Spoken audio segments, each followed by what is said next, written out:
think we're going to get started. Welcome to Daytime Talks at the 92nd Street Y. I'm Christine Shen, Director of Adult Programs here. Our lectures at noon feature our authors, artists, curators, and experts in a wide variety of fields to share their work and ideas with you. Coming up on February 5th, we'll be joined by cultural historian Ben Yagoda to hear about some of the fascinating trends in music today. Also on February 10th, we'll be welcoming some curators from MoMA to talk about the new exhibit called Modern Photographs from the Thomas Walter Collection that's now on display. More on the sheets and back or at 92y.org/daytime talks. Today we're so pleased to present author Johann Hari to learn more about his journey and investigation into the world of the war on drugs 100 years later. He will be signing copies of his book, Chasing the Scream, following today's event, so you can pick them up after, and he will sign them. Johann has written for many of the world's leading newspapers, including the New York Times, Le Monde, and The Guardian. From the age of 23, he was one of the leading op-ed columnists for The Independent. He was twice named Journalist of the Year by Amnesty International for his reporting on the war in Central African Republic and on the fall of Dubai. He has appeared regularly as an arts critic on BBC Two and was a book critic for Slate. Today's lecture will last approximately 45 minutes with a chance for questions and answers to follow. So everybody please make sure your cell phones are silenced and join me in welcoming Johann Hari. Hello, thank you for coming. Thanks. I think I should start by making two apologies. One is I'm insanely jet lagged. I've slept 3 hours a night for the last 3 nights. So if at any point I lapse into a coma during this event, don't take it personally. It's not you, it's me. I also feel I should make an apology for my accent, which I've never felt I had to do in America before until I started working on this book. I went to Tyler County in Texas to interview a hitman for the Zetas who's in prison there. And I went into a Jack in the Box. Do you guys all know Jack in the Box? It's responsible for at least one of my chins. And I went in and I asked for whatever it was, like a cheeseburger or something. And the woman said to me, what? And I said, could I have a cheeseburger, please? And she said, do you speak English? And I said, madam, my people invented it. And she didn't laugh. What I wanted to talk about today might be a little bit less than 45 minutes, because I guess this is a subject where people have lots of questions. It's now 100 years since drugs were first banned in the US and Britain.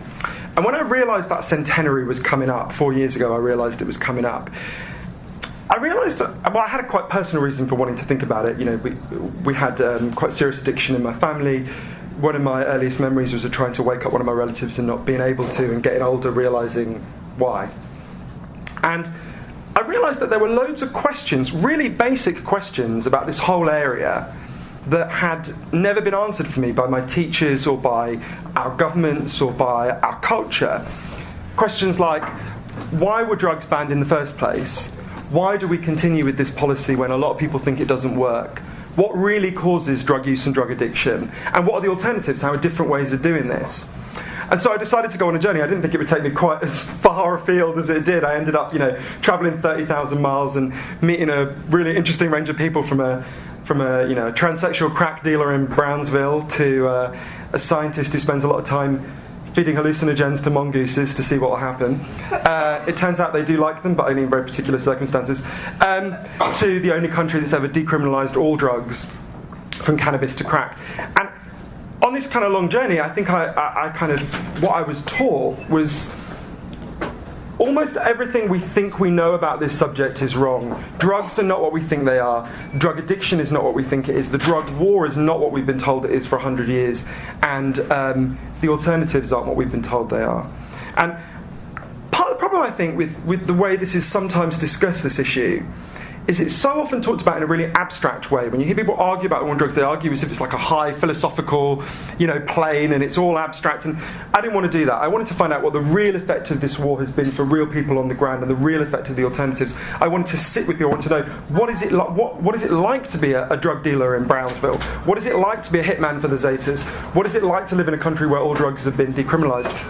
So the book is really told through the stories. The book is really told through the stories of individuals, and then that related to the wider picture. So what I thought I'd do is talk to you today about 5 or 6 of those individuals and how they relate to the bigger picture.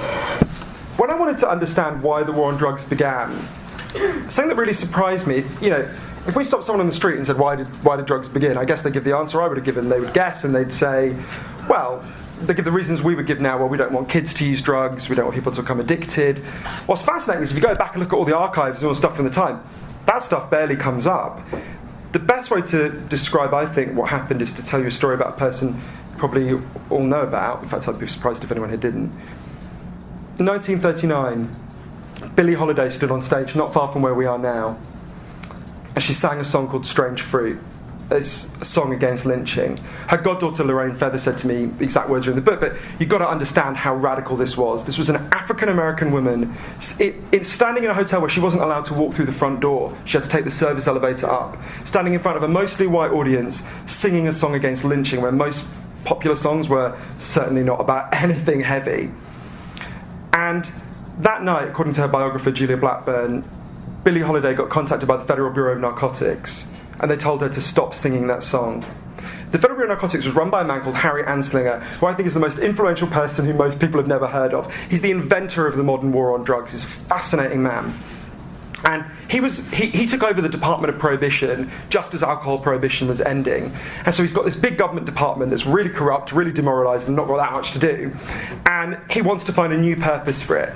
And he had really, all his life, and when he was actually quite young, been driven by two really strong hatreds. One was a really intense hatred of addicts, and the other was a really intense hatred of African Americans. This is a man who was regarded as extremely racist in the 1930s, to give you some sense of it, right? He used the N-word in official memos really frequently, to the point where his own senator said he should have to resign. And Billie Holiday was, for him, the symbol of everything that was going wrong with America. Jazz was chaos and disorder. He thought it was structureless. There's really funny memos in his archives where his agents write to him and say things like, they quotes a line like, when he gets the notion, he thinks he can walk across the ocean. And Anslinger writes, they really do think that when they use these drugs. And of course, an African American woman speaking up against white supremacy was abhorrent to him. Billie Holiday refused to obey his order. Billie Holiday had grown up in Baltimore in an area called Pigtown, which gives you some idea of what it was like. It was the last city in the United States to not have a sewer, so she grew up surrounded by the smell of burning feces. That's what you had to do with it. And she was not allowed in most of the stores in Baltimore because they didn't let African American kids in. And she had made herself a promise right back then in Baltimore, which is she would never bow her head to any white man. So when Anslinger comes knocking, she says, effectively, screw you, I'm going to sing my song. I'm an American citizen and I'll sing my song. And she does, and that's when the stalking that I think can be proved to play a role in her death begins. Anslinger hated employing African Americans, but you couldn't really send a white guy into Harlem to stalk Billie Holiday. So he employed a guy called Jimmy Fletcher, who's what was known as an archive man. And Jimmy Fletcher is sent to follow her around. And he spends 2 years following her. And the story of what happened is kind of heartbreaking. He kind of dances with her and watches her, and he literally dances with her. And he fell in love with her because she was so amazing. And all his life he felt ashamed of what he did. She was an addict, as you all know, a heroin addict mainly, although she drank a lot of alcohol as well. She had been raped when she was a little girl, when she was 11, by a stranger. And he was punished by being sent to prison, and she was punished for a longer period. She was sent to a reformatory where there were these nuns that locked her in with dead bodies. She ran away from the reformatory to find her mother in Harlem, and her mother was working as a prostitute. Billie Holiday started working as a child prostitute alongside her mother. When the police caught her, they sent her to prison. And I think after that she needed to kind of stun her grief with the strongest intoxicant she could find. When they sent her to prison, the trial... She said about the trial, it was called the United States versus Billie Holiday, and that's how it felt. She was sent to prison. She didn't sing a word in prison. When she came out, she couldn't work. She was denied. She couldn't work in many places. You needed to perform anywhere where alcohol was served. You needed a cabaret performer's license, and for that you could be denied it if you had a criminal record, so she couldn't sing. Her friend Yolanda Bavan said to me, what's the cruelest thing you can do to a person? Is to take away the thing they love. They took away the thing that Billie Holiday loved. Harry Anslinger wasn't finished with her. He had another agent called George White. George White was a morbidly obese white psychopath. I think there's another way to describe him, not that there's anything wrong with being morbidly obese. He said he was going to kick her down the stairs, and he did. He stalks her, they harass her everywhere. The few places where she can perform, they harass her, they intimidate her. He planted drugs on her. We also know, by the way, that George White was himself a drug user and liked spiking women's drinks and raping them. And, his diaries are kind of mind-blowing. He said in an interview years later, I can't remember the exact words to the effect of, where else but in the Bureau of Narcotics can you rape and pillage with impunity, he boasted. When she's in her early 40s, again near here, she collapses, Billie Holiday, and they take her to hospital, and the hospital turns her away because she's an addict. So they take her to another hospital, and she's diagnosed with very bad liver cancer. And she says to one of her friends that the narcotics police are going to come for her in the hospital. She says, they're going to kill me in there. Don't let them, they're going to kill me. And they do come for her in the hospital. They arrest her on a hospital bed. They handcuff her to a hospital bed. I spoke to Eugene Callender, the only person who was still alive who was in that room. They don't let any of her friends in to see her. She goes into withdrawal because she can't get any smack in the hospital. Obviously, it's very dangerous if you're very weak with liver cancer. She goes into withdrawal. One of her friends, Maylie Duffy, manages to get her prescribed methadone. She begins to recover a little bit. 10 days later, they cut off the methadone. She dies. One of her friends said she looked like she had been violently wrenched from life.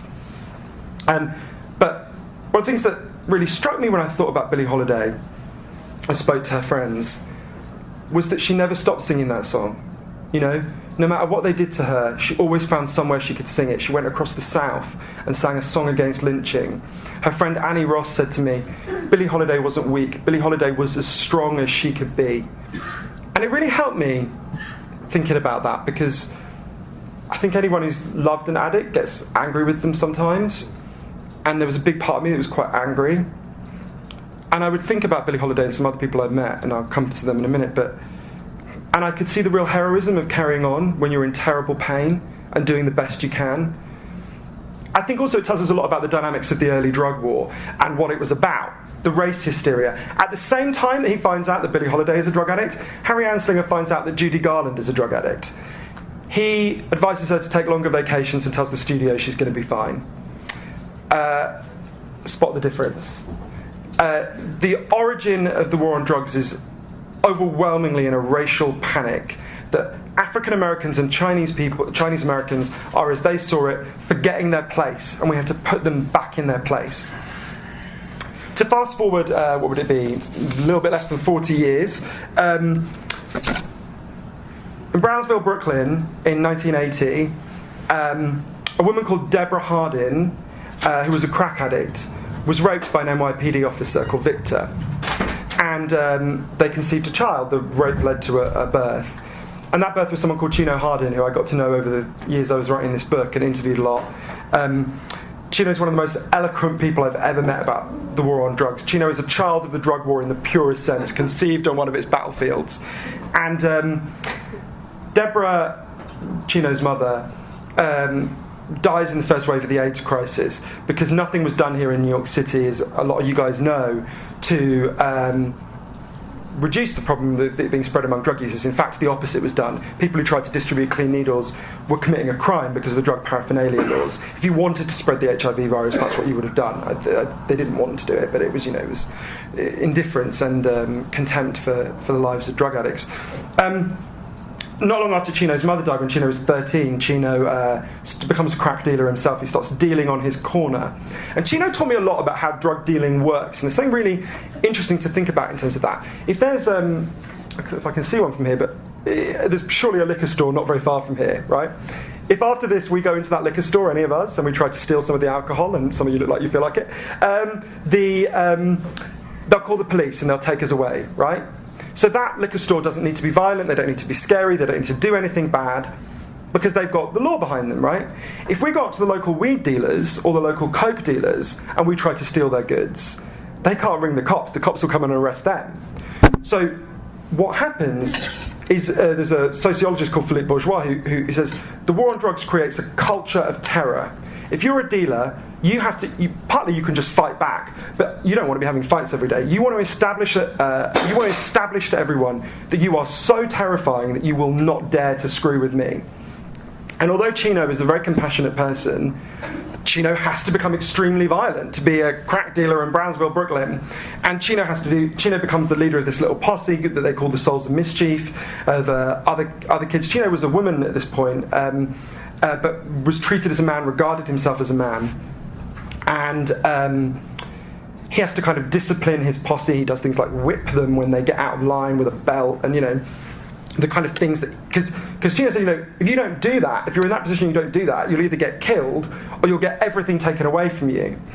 And Chino was caught and was sent to Sparford, which was a youth prison where he's basically put in a tiny cold cell and locked away. When they arrested the Souls of Mischief, that gang, just so you know, this is where your taxes go, to arrest those 5 people and put them in prison for a year cost $1 million, right? Is there anyone in this room who can't think of something better we could do in Brownsville, Brooklyn with $1 million than that?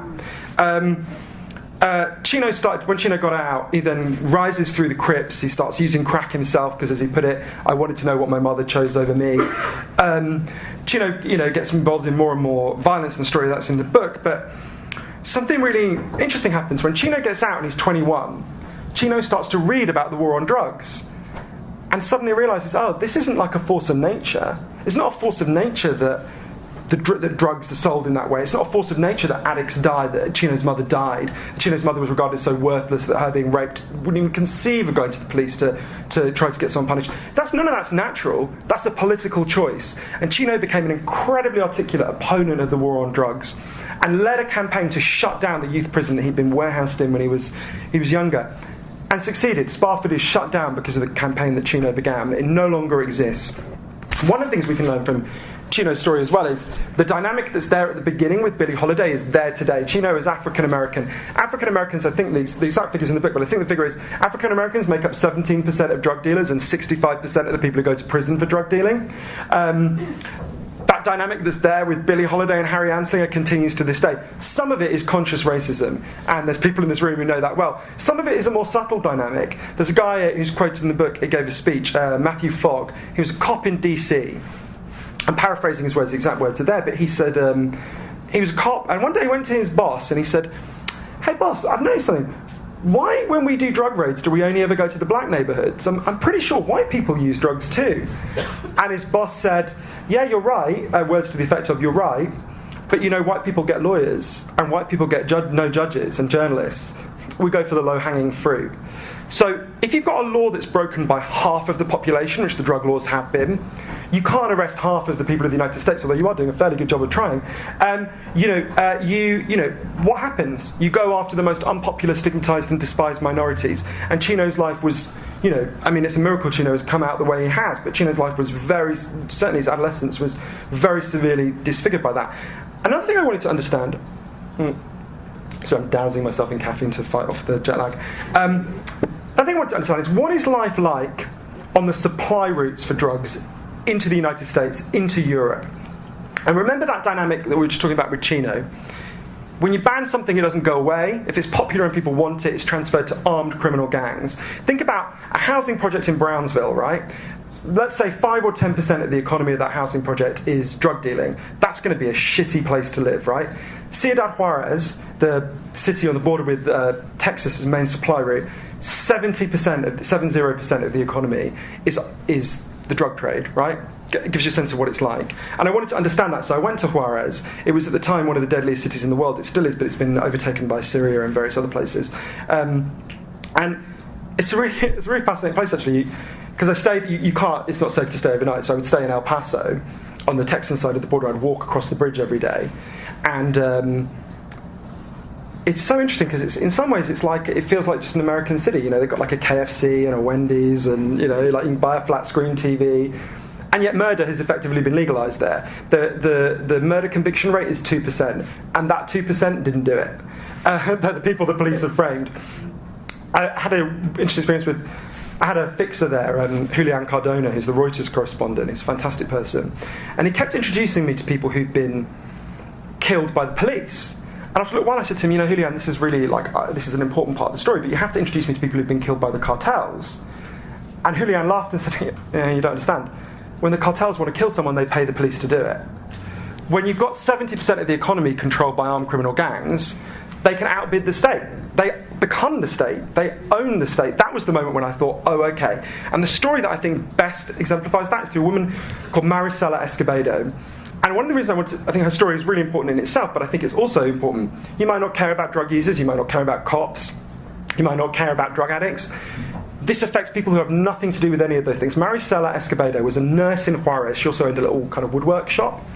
And she never used any drugs. She never wanted to use any drugs. No one in her family used any drugs. No interest in it. She was living in Juarez. And one day a guy turned up at her shop who was 21. He's called Sergio. And he said, I've just had a kid. Is there any job I can do? And Marisela was pretty soft-hearted and she gave him a job. Like a little job. And he started chatting up her 14-year-old daughter, Ruby, and she was appalled, obviously. And Ruby ran off with Sergio. And Marisela went to the police, and she said, what you guys would say, I've got a 14-year-old daughter, run off with an adult, you've got to go get her. And the police didn't do anything, and she was kind of puzzled. So she kind of kept trying to get her daughter back, and Ruby wouldn't come. Ruby got pregnant. Marisela was heartbroken. She kind of tried to keep her daughter in her life. She went to see her a lot. Ruby had a baby. And then Marisela just didn't hear from Ruby and couldn't get hold of her. And she decided to go to Sergio's mother's house. And she turned up and Sergio was there with the baby. But Ruby wasn't there. And Sergio said, oh, Ruby's run off with another man. She's gone somewhere else. And Marisela said, no, she hasn't. I know my daughter, she didn't abandon her baby. And Sergio said, well, good luck, she's gone.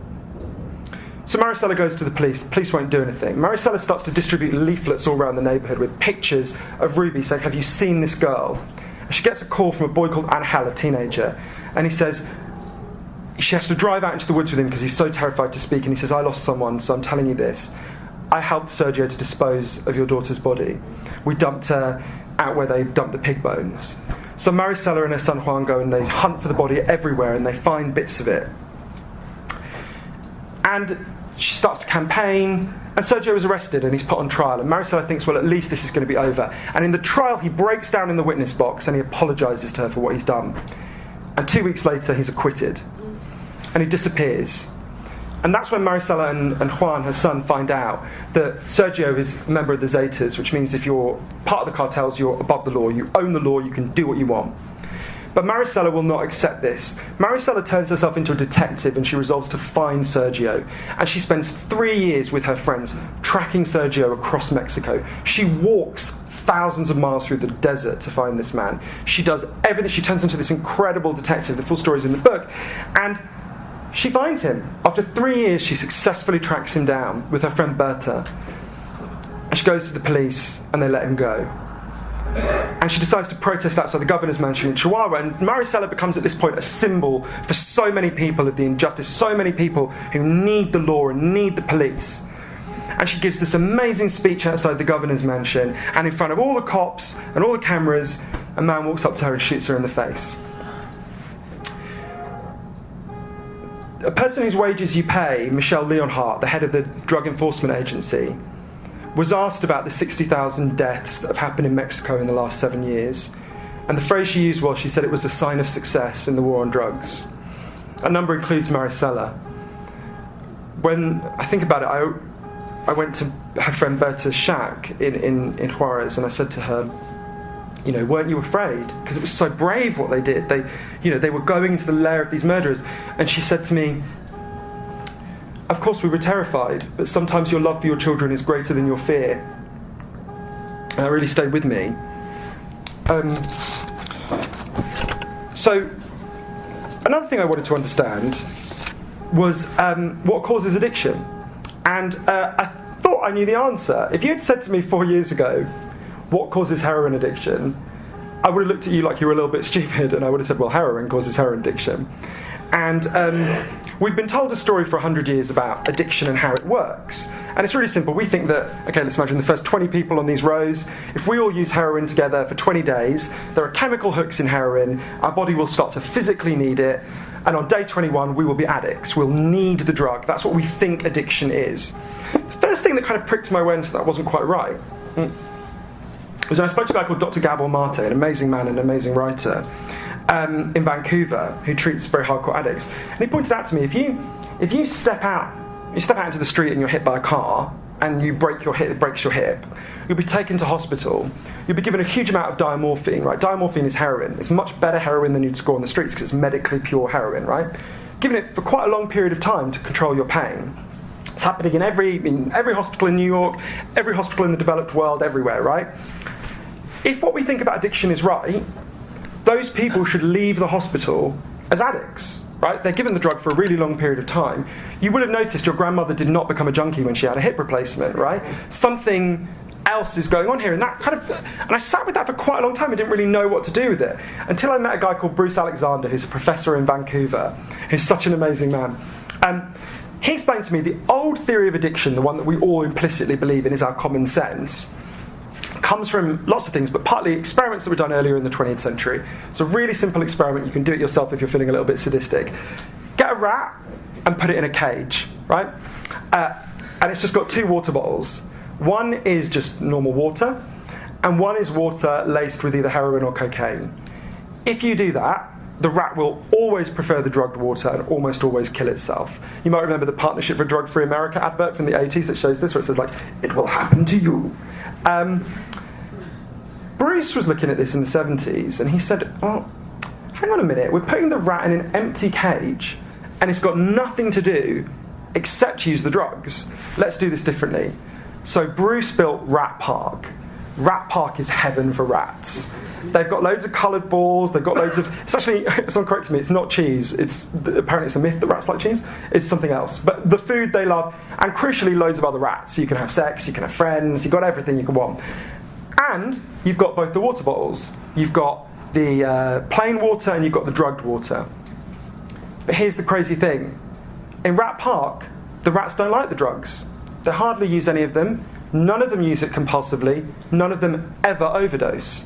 So bear in mind, you go from almost all of them overdosing, the original one, to none of them. Bruce did a really interesting second bit where he rigs up the first experiment, gets them addicted to the point where they're about to kill themselves, takes them out and puts them into Rat Park because he wanted to see, have they been hijacked, have they been taken over?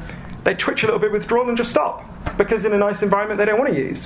What Bruce says is this forces us to rethink both the kind of right-wing theory about addiction and the left-wing theory of addiction. The right-wing theory of addiction is you party too hard, you indulge yourself, you're a hedonist, that's what causes addiction. The left-wing, you're kind of morally flawed. The left-wing theory is, you get unfortunately hijacked, you get hooked, it's not, and so on. It's a disease. What Bruce says is, it's not your morality, it's not your brain, it's your cage. Addiction is primarily an adaptation to your environment. And that forces us to rethink loads of things. One of them is, one of them is the drug war, because the drug war is based... I'll give you a human example, by the way, so just very quickly. At the same time as Rat Park, there was a human experiment establishing the same principle going on. It was called the Vietnam War. In Vietnam, a really large number of the troops, about 20%, were using heroin a lot, right? And if you look at news stories from the time, there's a real panic about that because they believe the old theory of addiction. They're like, oh my God, we're going to have hundreds of thousands of junkies on the streets of the United States. But what happens next is really interesting. They come home and almost all of them just stop. Because if you take people out of a hellish pestilential jungle where you don't want to be, you could be killed at any moment, and you go back to your nice life in Wichita, Kansas with your friends and your family and your job, you don't want to be out of it all the time. We could all be drunk now. Forget the drug laws. We could all be sitting here drinking vodka now, right? We could be hammered. We could never stop drinking vodka until our money runs out. Why don't we do it? Because we've got stuff to do. Because we've got things we want to be present in the world for. Big challenge to the war on drugs, because the war on drugs is based on the idea that the chemical is the problem, so you have to physically eradicate the chemical, and the problem will go away, right? Now, I don't think that's physically possible. We can't stop drugs getting into prisons, and we've got a walled perimeter around them. But let's grant, theoretically, that argument. If the main driver of the problem is not the drug, if in fact you've got people in hospitals using the most powerful drug and they never become addicts, if in fact this is about a whole other thing, about pain and isolation and loss, that suggests we have to do this very differently. And in case that sounds a bit abstract, there's a place that's actually acted on this that I went to, and I'll get to that in a minute. But it also is, I think, a really big challenge to the way we live more generally. What is it about our culture that means so many people feel cut off and isolated and don't want to be present in the world that we've created. We have a culture that systematically directs people's attention towards things that don't matter. The whole machine of our culture is buy things, consume, fixate on this object, take this object into you or own it, and you will be okay then. We all know at some level that's completely wrong. Addiction is just an extreme misfiring of the wider, I think, dysfunction in our culture. Bruce talks a lot about how in addiction we talk about individual recovery, and that's totally right and a valuable part of the picture. But Bruce says we need to think much more about social recovery. Something's gone wrong with us as a group, not just as individuals. And I think that's interesting. I want to tell you two stories about the end of the drug war. If I'm completely honest, I put off going to the places where they've moved beyond the drug war until quite late in the process, because I thought, if I go to those places and it hasn't worked, this will be the most depressing book ever written. But actually, I was kind of blown away by what's happened. So there are many places that have now moved beyond the drug war model. And I wanted to talk about two of them, and two people specifically. In the year 2000, the downtown east side of Vancouver, a lot of people here will know it, had the highest concentration of addicts in North America. Enormous death toll from overdose. It's the kind of place at the end of the line in the city at the end of the line of North America. People call it Terminal City. And there was a homeless street addict there, from Iowa actually, called Bud Osborne. And Bud was watching his friends die all around him. A lot of them were using behind dumpsters. They were shooting up behind dumpsters so the cops wouldn't see them. But obviously if you're in a place so the cops don't see you, and you start to OD, no one else is going to see you, you get found like a day later, you're dead. And Bud is watching all his friends die, and he thinks, yeah, I've got to do something about this. But he thinks, look, I'm just a homeless junkie. What can I do? And then he has an idea, a really simple idea. He gets a load of the addicts together and he says, why don't we just start patrolling the alleyways? So in the period when we're not using, just us, just the addicts, we'll do it ourselves.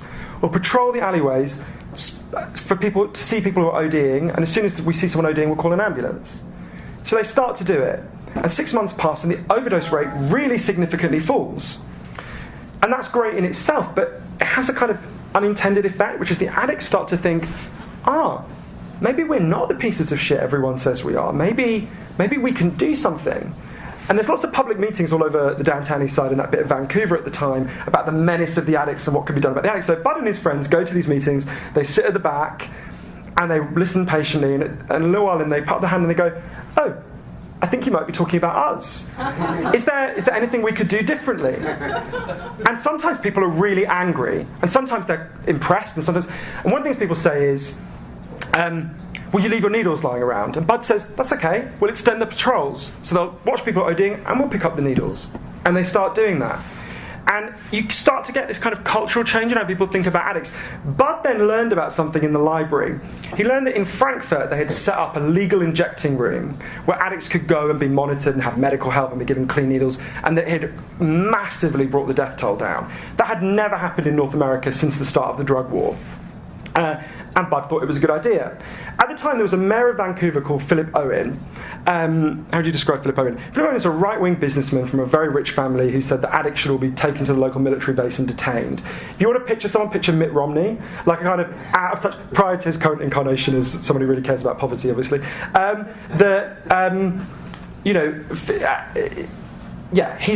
He's not the person you would most want to be lobbying on these issues. And Bud and his friends decide to basically stalk Philip Owen. So they start following Philip Owen at every public meeting, and they carry with them a coffin. And the coffin says on it something like, who will die next, Philip Owen, before you open a safe injecting room? And Philip Owen is appalled. And this goes on for years, and they're kind of getting a bit depressed because they've been campaigning for a long time and they're not making any progress. And one day Philip Owen just says, who the fuck are these people? What is this? And he goes incognito to the downtown east side and he spends a week just talking to people. And to Philip Owen's eternal credit, he listens to them and he's totally blown away. He says, I never knew that these people's lives were like this. He goes to meet Milton Friedman, the Nobel Prize-winning economist who'd grown up under prohibition, alcohol prohibition in Chicago, who explains to him how drug prohibition works. And Philip Owen comes back and he holds a press conference. And there's the chief of the police, there's the coroner, and there's one of the addicts. And he says, from now on, whenever I talk about addiction, I'm going to have an addict with me on the platform, and we're going to open the first injecting room in North America, and we're going to have the most compassionate drug policies in North America, and things are going to change, you wait and see. So he opens the first injecting room. It opens. His Conservative Party is so appalled they deselect him. His career ends. He's beaten by a liberal-leaning candidate who keeps the room open. And when I went there, it was 10 years on. And the results are in. Average life expectancy on the downtown east side is improved by 10 years, and the overdose rate is down by 80%. I sat with Filippone on the downtown east side, and people spontaneously thanked him. And he said he would sacrifice his whole career to do it again. And Bud, who started the uprising, died last year. And for his memorial service, they sealed off the streets of the downtown east side where he had lived. And there were this massive crowd. And there was a huge number of people in that crowd who knew they were alive because of what Bud started. And what I would say is, I know when I talk about this, it's very easy to think, this is such a big problem, this is such a big thing, how are we going to end this, it's never going to happen. What I would say is, when you think that, picture Bud, right? It's hard to imagine a more powerless person than a homeless street addict. And Bud started an uprising that has completely changed his city and saved hundreds, if not thousands, of lives. You are so much more powerful than you know. Talk about one other person. João Figueira, his name is. He's the top drug cop in Portugal. 10 years ago, Portugal had the worst drug problem one of the worst drug problems in Europe. 1% of the population was addicted to heroin. That's a lot. And every year they tried cracking down harder, and every year the problem got worse. They tried the American way, and it kept getting worse and worse. And the Prime Minister and the leader of the opposition got together and they did something quite bold. They said, why don't we just set up a panel of doctors and judges and tell them to figure out what to do, and let's agree in advance that we will do whatever that panel recommends. So just took it totally out of pot, and they got all the parties to agree, almost all the parties. And so they did it. And the panel goes away and looks into it for like a year and a half, and they come back and they say, let's decriminalise everything, from cannabis to crack. But, and this is the crucial second bit, let's take all the money we have been spending on arresting drug users, trying drug users, imprisoning drug users, let's use all that money instead on incredibly good drug treatment. And it's really interesting because this is not drug treatment like we think of it, or not entirely. It's drug treatment that takes on the lessons of Rat Park. All of their drug treatment is about reconnecting addicts with society. If we think about what we do with addicts, I went to a prison in Arizona where women are made to go out on chain gangs wearing T-shirts saying I was a drug user and made to dig graves. I went to see these women in solitary confinement where they're put in this concrete thing, and I thought, my God, this is like an actual human recreation of the thing that guaranteed drug addiction in those first rat experiments. And then when they get out, all these women know they're never going to get a job. That's it. They're cut off for the rest of their lives. The Portuguese model is exactly the opposite. Partly it's about rehab and it's about psychological support, but the crucial part is about getting them jobs. What João Goulão, the guy who led the decriminalisation, said is, we want every addict in Portugal to wake up every morning with something to do, with meaning in their lives. So the biggest thing was subsidised jobs. Say you used to be a mechanic, you became a smack addict, they go to the garage and they say, we will pay half of this guy's wages for a year if you employ him. Microloans for addicts, so they could set up companies, all sorts of things. The man who led the opposition to this movement was João Figueira, as I say, the top drug cop. And I went to interview him, and he said to me, the exact quotes are in the book, but he said, he gave the warnings that, some of you I'm sure will be thinking, which is, surely if you decriminalise, you'll have a massive increase in drug use, you'll have, a disaster. And João said, everything I said would happen didn't happen.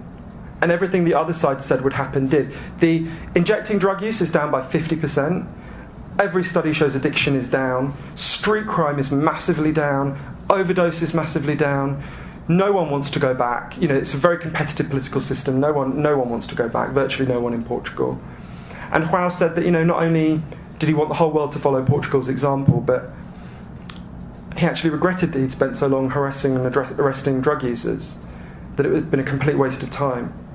And I guess one thing I want to say about that is, I think we should all be incredibly optimistic.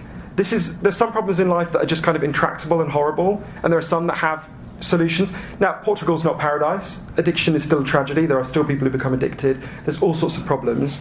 But all the problems that we see increase every time we crack down are massively falling there. And I thought a bit about, I looked at the, I didn't go there, but I looked at happened to see, those, the First World War, the global war on drugs begins in 1914 and another war begins that year, the First World War. And I thought about those, the graves in Europe for all the people, those rows of crosses, and I tried to imagine if all the people who've died in the war on drugs were buried together like the people from the First World War. And I pictured Billie Holiday there, and Chino's mother, and Maricela, and a lot of the other people that I write about. And I thought, how amazing that we have this choice now. It's 100 years. We can choose to repeat the last century, or we can choose a sane alternative. And I think we will choose a sane alternative if enough of us demand it. The lesson from Bud is, if you organise and demand it, you'll be amazed by what you can achieve. Anyway, I'd be very happy to take your questions. Thank you. Thanks.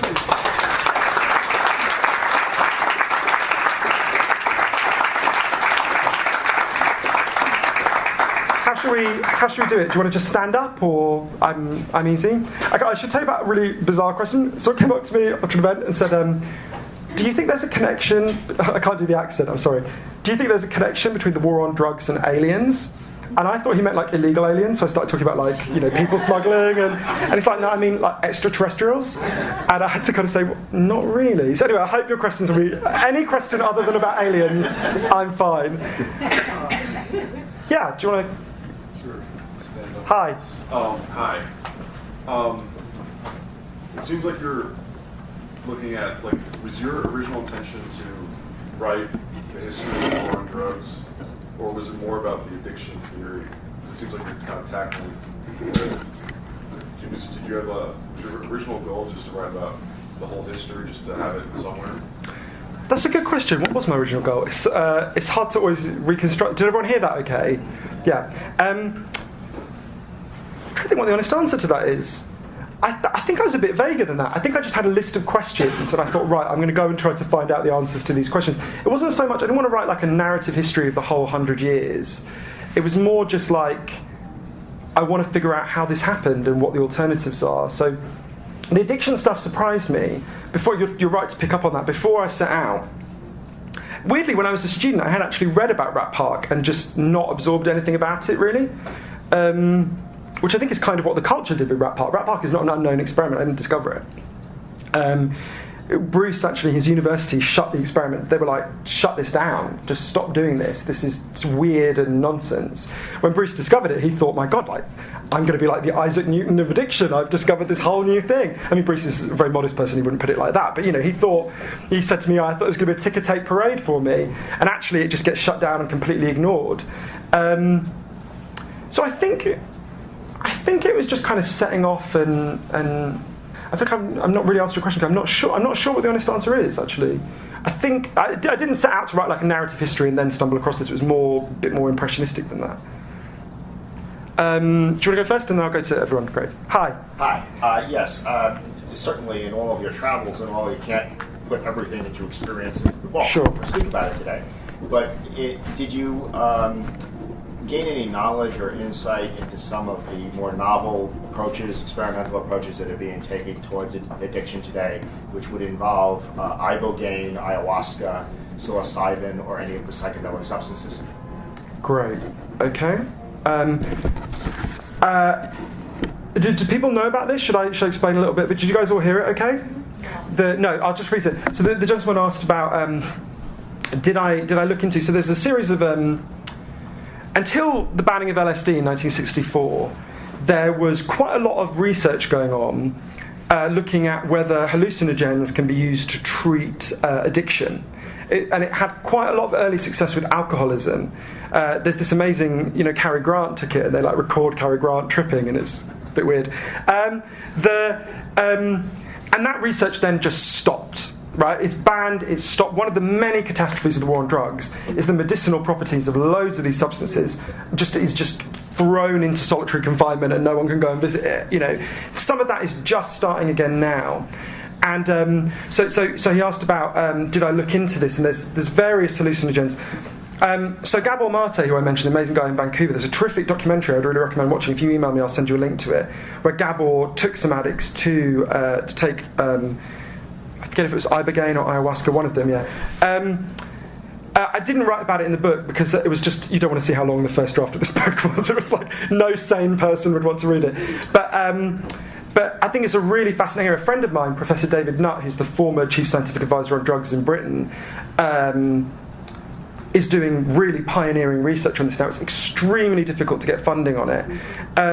So it seems to me, so if I remember rightly, and as I said, I didn't write about it, so I can't talk about it in as much detail, but so I understand Johns Hopkins University did an interesting study about 3 or 4 years ago into psilocybin, which is the active component in magic mushrooms. I think this is a super interesting area, and I'm really glad you brought it up. I don't really feel I can talk to it in the same way I can talk to the other stuff. Just to add, there's work that's being done here at NYU in New York. Oh, I would love to. Will you email about that? I can share with you. Oh, I'd love that. Yeah, thank you. Brilliant. Okay, so I'll go to this guy, then the guy at the back, if that's okay. Hello. There was something about the rat block experiment and the kind of what was extrapolated from the third cage. First, I love what you said about that the addict is someone who doesn't want to be present in the world. I think it's a good way to describe a depressed person. And they need to medicate to be present in the world. But in the third cage, and that it's not about the drug, it's about the cage. But in the third cage, you talked about making a rat addicted and then taking the rat out of that cage and putting it into a park cage. And it kind of, you said it quivered a couple of times and then it was perfectly okay. But I don't know if that's what would happen with a human being. Because what drives the addiction is the trauma, which happened early on in that person's life, and may have happened frequently afterwards. And I think that a rat that you addicted can now go into a park and just shake it off. But a traumatized human being would not just shake that off because their environment changed a little bit. Well, I'm not so sure. I think what you're saying is really important. I'm glad you said it. So there's, I would say, anything as complex. Oh, excuse me. Anything as complex as human addiction obviously has a very broad range of causes. So there's the massive environmental factor. Then there's another. I've got a chapter that kind of speaks exactly to what you're saying. There's very strong, and it's related to Rat Park, and I'll bring it back to it. There's very strong evidence that childhood trauma in particular plays a massive role in adult addiction. And again, Gabor Mate is the guy who, I mean, is just a wonderful person and has done really pioneering stuff on bringing this together. So Gabor is a doctor on the downtown east side. Bud was actually someone who was treated by Gabor. And Gabor, it's a very interesting story. Gabor was smuggled out of the Budapest ghetto as a Jewish baby during at the height of the murder of the European Jews. His mother gave him to a Christian stranger and said, "Take him out of here." This is not just a biographical detail, it's relevant, I promise. And Gabor, they end up living in Vancouver, he becomes a doctor, but Gabor notices that he has these quite out-of-control impulses sometimes, not anymore, but he would kind of abandon patients in the middle of them giving birth and run off and buy CDs that he wouldn't even listen to, obsessively spend. And then he noticed with his patients, he worked with very hardcore addicts, that they all had horrific childhoods. And Gabor started to look into this, and he discovered something called the Childhood Adverse Experiences Study. Am I saying it right? ACE. Adverse Childhood Experiences Study, that's it. And which is really fascinating, and I recommend everyone here read it. Basically, it looked at the effect of trauma on a child, and what it found is for every severely traumatic event that happens to a child, they're 2 to 4 times more likely to grow up to be an adult addict. There's a stronger correlation between childhood trauma and adult addiction than there is between obesity and diabetes. Really important and fascinating. And you're right, someone who has addiction caused in that way, absolutely, that's not just situational. The way that relates to Rat Park is really interesting. If we think about one of the lessons of Rat Park is being disconnected from the world is a primary driver of addiction, and being isolated.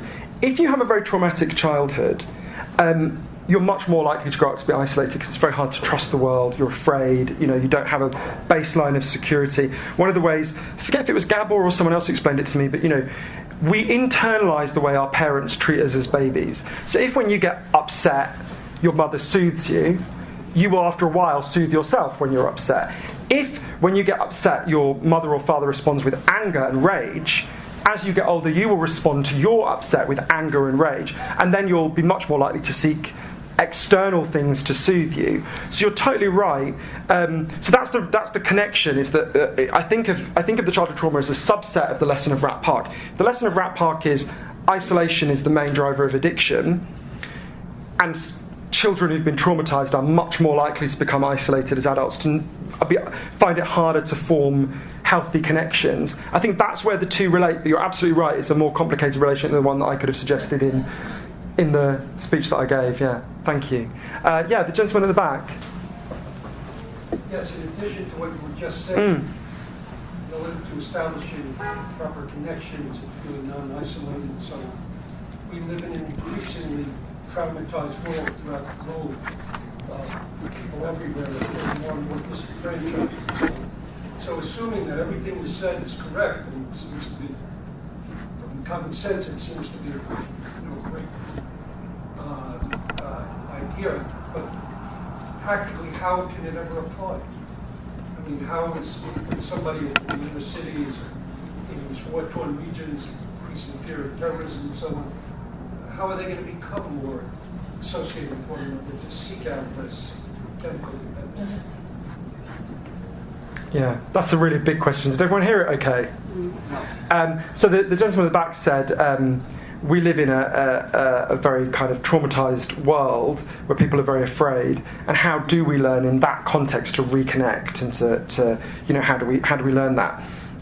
I think we can look at, there are societies where people connect better and societies where people connect less well, and I think it's important to look at them.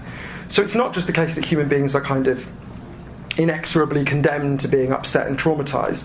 If you look at let's look at Sweden. Sweden has an extremely low level of addiction, for example, compared to, say, Arizona, which has a quite high level of addiction. Why is that? It's because there's lots of factors, and I don't feel, again, I don't want to overstate my confidence about this, but I suspect it's because Sweden is a very equal society with very low levels of insecurity and poverty, very low levels of, there are not that many traumatized kids in Sweden because they don't have desperately poor parents, they don't have parents who are just abandoned, they have people look out for each other, much more than that. We have, in the United States and Britain, unusually isolated and lonely. George Monbiot, the brilliant British writer, called this the age of loneliness.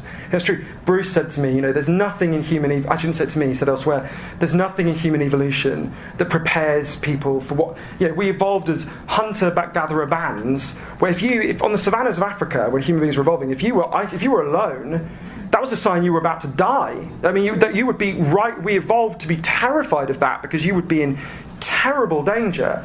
And yet we have, my grandmother lived in a home before she died, and she lived to be 90, and I was going there and just thinking, this is the most shaming indictment of our culture, that there are loads of people who no one ever comes to visit. These old people, the fact that to me is like a symptom, an extreme symptom of the way that we can just abandon people. These are their own grandmothers and they'll abandon them. This is like the ghost of Christmas future and you're abandoning them. So I think it requires like a really deep change in attitudes that I don't feel qualified to say exactly how we need to do.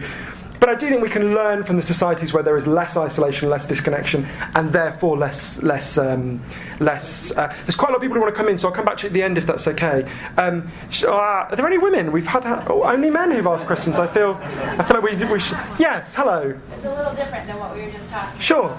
But the ideas and the alternatives are wonderful, but I can't help think of the way we grew up and all the programs and how addicts are treated just, when we learn about them in school and how our parents, shelter us and protect us, don't go close to this or that and the other. And that's not anything like the alternatives that seem to be working.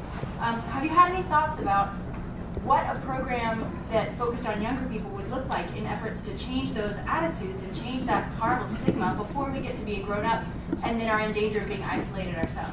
That is such a good question. I think you're totally right that one of the ways to undo this is we need a significant cultural change towards addicts. If I think about, for example, my nephews are lovely, right? They're just lovely kids. When Amy Winehouse died, all three of them spontaneously said, well, she brought it on herself. And I was really taken aback. I was like, I can't imagine, they're not spontaneously spiteful, they've picked that up from the culture. And there's no other minority I can think of where if a prominent member died, people would say, I don't care. Like, you'd be a really extreme homophobe if, say, Elton John died, and you just went, well, I don't care if gay people die. Like, that would be like, but even like homophobes would be like, well, that's a bit much, you know. I think, so you're totally right. These are very deeply ingrained attitudes from very early on based on a flawed theory of addiction. And in terms of education, it's fascinating. I went to a class in Portugal where they teach kids, like 14 and 15-year-olds, and it was crazy to realise that almost since they were like 4, drugs have been decriminalised, which is really fascinating. And I was sitting there.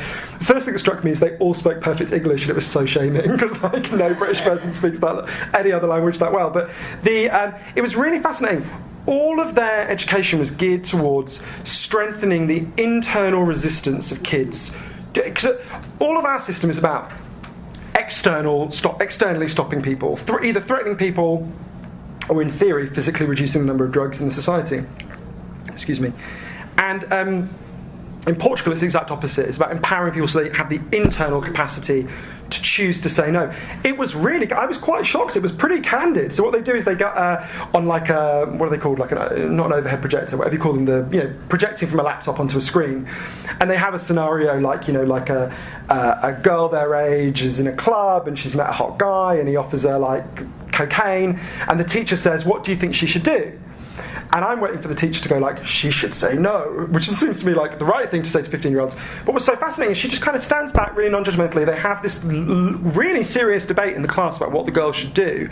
And they mostly resolve, yeah, she should say no. But it was, in a way, the lack of judgment led them to it in a way that was really interesting. And so, because I remember, I don't know about your drug education, my drug education was like, you will die the moment you smoke marijuana, it's the end. And of course, the minute you then try marijuana and you find yourself mysteriously alive, you think, this is bullshit. So I think you're right, that I think we need a really deep cultural change. And I think the way cultural changes happen is through stories. If you think about, again, in this city, 1963, the Stonewall riots happened. The people who defended gay people at that time said they were sick. That their friends, the way of defending them was to say they're not evil, they're not evil perverts, they're sick perverts, right? That was like the best you got, right? Now, some of the people who were in those riots lived to see gay marriage happen, right? It happened, I think, largely because of humanising of gay people and telling their stories and explaining that they're people like us. And I think that's one of the reasons I try to do in the book with both Billie and Bud and some other people, to kind of try to say the story that actually addicts people like us. I'll tell you one other thing very quickly about the dehumanisation of addicts. I'm conscious I'm giving long answers, I apologise. When I went to Arizona, I interviewed a woman called Donna Leone Ham, who leads one of the only prisoners' rights groups. I said to her, the question, any journalist in the room, someone once told me this years ago, it's a great tip. So tell me about something that shocked you. So she goes through this list of things that shocked her, and somewhere down the list she goes, there was the time they put that woman in a cage and cooked her, that was quite bad. And then she carried on. And I did the facial expression that a lot of you just did then. And I said, sorry, Donna, can we go back a second? There was a woman called Marsha Powell, but about whom almost nothing was known, except that she kept being arrested for having meth or prostituting herself to get meth. And one morning she woke up in Perryville prison in 2009, and she said she was suicidal, and the doctor didn't believe her. And they took her out and they put her in a cage, an outdoor holding cage. This is in the desert. And they left her there. And she cried, and she shat herself, and she begged for water, and they ignored her, and they mocked her. And when they finally called an ambulance, she'd been cooked. No one was ever criminally punished for what happened to Marsha Powell. I then went and found out who she was. I tracked down the father of her children. It's a heartbreaking story, and a kind of amazing story, actually. But that attitude that you're talking about, inculcated in us from a very young age, that leads to this kind of thing. Okay, so we'll go to, gentleman in the back. Thank you for your work. My name is Neil Feinberg, and I feel that the timing of your book is perfect, and that the conversation in this country may be starting to change a little bit. There's an event later on this year, which I don't know if you're aware of, it's down at the National Mall in Washington, D.C. It's called United to Face Addiction, and it came out of this documentary film called The Anonymous People, which is viewable on Netflix and elsewhere, which is basically about the fact that there's about 23 million people in this country in some form of recovery. And that if mobilized as a voting bloc, that potentially could change how addicts are treated medically and under insurance laws in the country. So I feel like the time is ripe for that issue to be addressed. And I have to leave early, but I feel that there's sort of convergence points of view here between you and this movement. So I'd like to make an introduction. Yeah, well, you get in touch with the email address is just chasingthescream@gmail.com. I'd love to know. Funny enough, someone gave me that documentary last night, so I'm really excited to watch it. And I would, yeah, concerts and great. Smith and a bunch of A-list, the kind of stuff that's needed to bring national Excellent. attention to. There's a hell of a lot of recovering and former addicts who, in very influential places. The last. So I would love. Please do get in touch. Brilliant. Okay, so can we go here? Hi, thank you. Thank you. It was great to hear you. Do you want to stand up? It'll just be easy for people at the back to... It was great to hear you say and bring up earlier about evolution and the science aspect of things. But in America, we're in a country where so few people accept evolution as... I'm just wondering, how do we go about changing the conversation in the face of faith, which doesn't respond to facts? Yeah, it's a good question. I'm a militant atheist, so I'll give you how to persuade. I think Richard Dawkins is slightly too soft on religion, but so I'm probably not the best person to talk about. But what I would say is actually, funny enough, I was speaking to Senator Staff about this yesterday. I actually think that you can use the faith-based narratives, redemption, actually a lot of really good recovery programs are Christian. And I would imagine there's very good Jewish or Muslim ones, although I haven't come across them. I think you're right, there's a general allergy to scientific evidence in the United States that is kind of, you're right, science alone does not persuade people. If it was, we'd be doing a lot about global warming, we'd be doing a lot, people would be getting their children vaccinated, things like that. So I think you're right. I think the way you change people's minds about these things is not primarily through scientific evidence, so that's absolutely crucial as part of the argument. It's through stories and narrative. It's how you change people's minds. I'm thinking of writing a book about actually how people change their minds about things to try to figure this out, because weirdly this is a kind of under-researched subject. You think it'd be quite important to figure out how we actually change our minds, and we kind of don't know. So maybe my next book will answer your question. Probably take about 100 years. Should we go to the guy in the blue? Yeah. Oh, I'm sorry, I meant the guy just behind, but sorry. Sorry, I'll go to you next, I promise. Yeah, thanks. Yeah, thank you. It was absolutely fascinating. I'm in recovery myself, I've been sober a long time, and I do draw a distinction between alcohol and other drugs. I mean, I do know people who can and do use alcohol responsibly. I don't know any social crack users. They're just not, I've never seen one. And what I'm thinking about is the rat park theory. I mean, does that kind of imply that once someone's relationships have been restored, or they have new healthy relationships, they have a support system, would that imply that it's okay to go back to alcohol use Yeah, those are really important questions. I think there's several things to say about that. And congratulations on your recovery as well. I'm glad you brought this up, because there's something in what you said that I would have said before I did the research for this, and it really surprised me. The UN Office of Drug Control, who are the main drug war body in the world, they're not my side of the debate, say 90% of all illegal drug use is non-problematic, doesn't cause any health problems, doesn't cause addiction. When I learned that figure, it seemed awfully high, 90%. What was that percentage? 90%. And that really kind of threw me, and I went and interviewed lots of people about this. There's a fantastic guy near here, Dr. Carl Hart, who I'm sure lots of you know his work at Columbia University. Amazing man. And it's true, and what really amazed me and what Carl explained to me is, even for crack, a majority of people who use crack do not become addicts and are not harmed by it, which is kind of mind-blowing. And I was trying to think about why is that, and that's true of heroin, that's true of all drugs, meth as well, incredibly.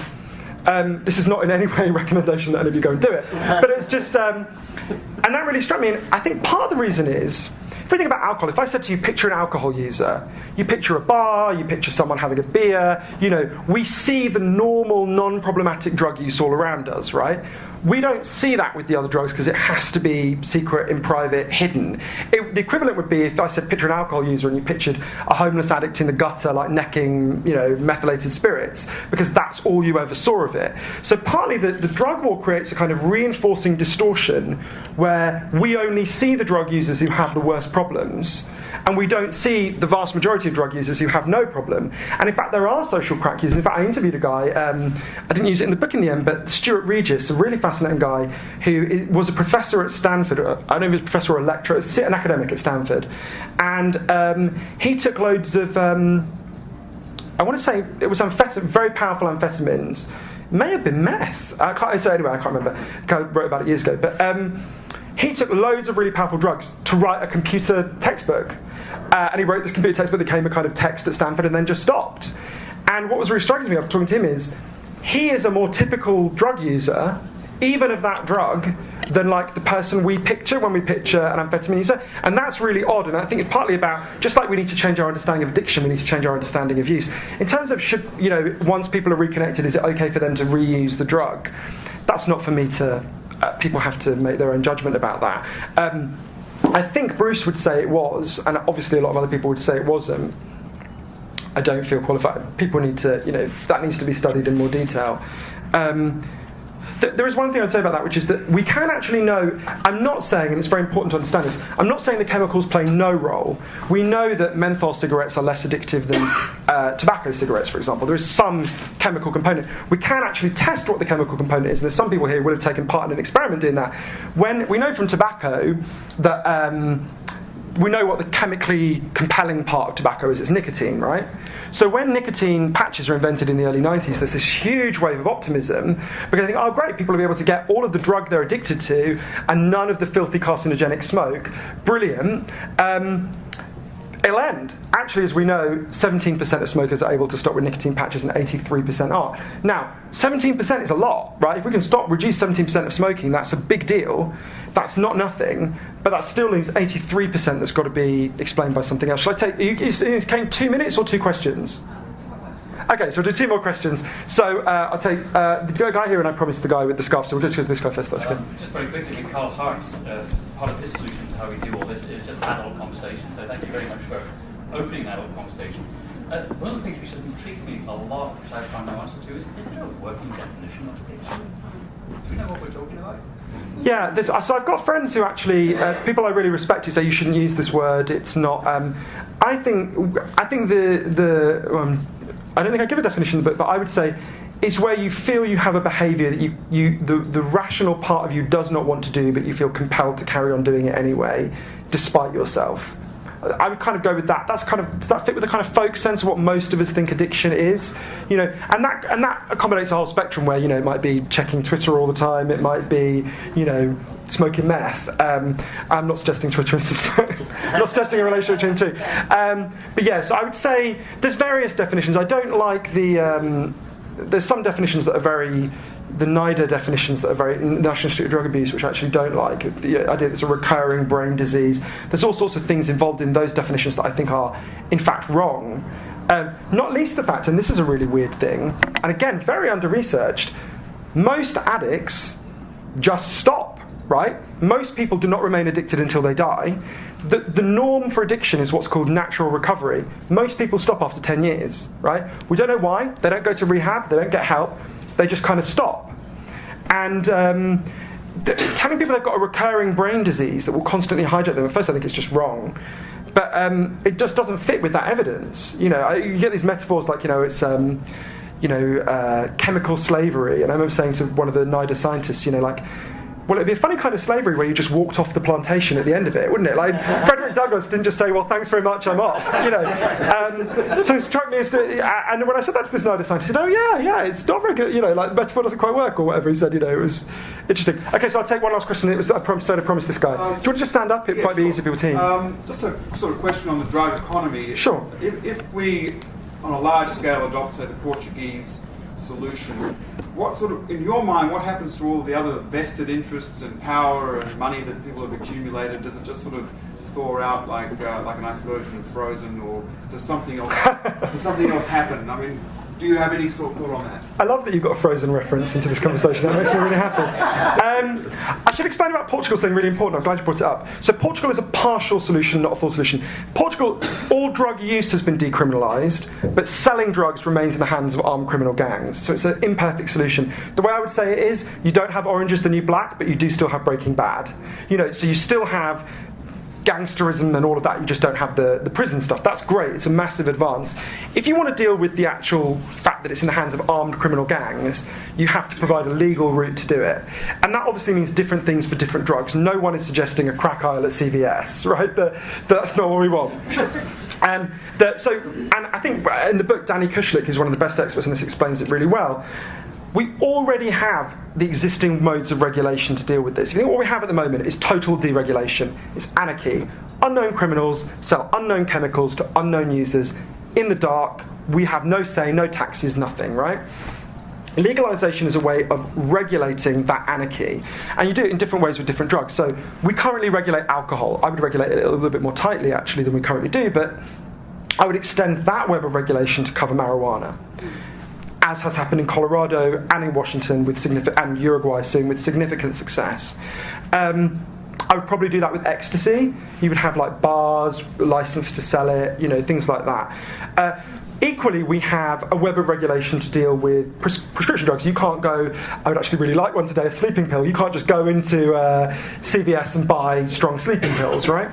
I would take that web of regulation and use it to cover heroin. In Switzerland, I went to the clinics in Switzerland where they do prescribe heroin. The results are extraordinary.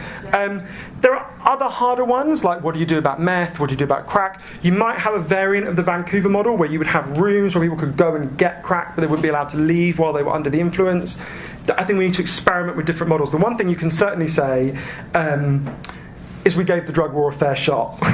We did our best. We gave it 100 years, and the alternatives are waiting for us. And with that, thank you all so much. They were really good questions. Thank you. Thank you so much, Johann. And thanks for joining us. Feel free to take your questions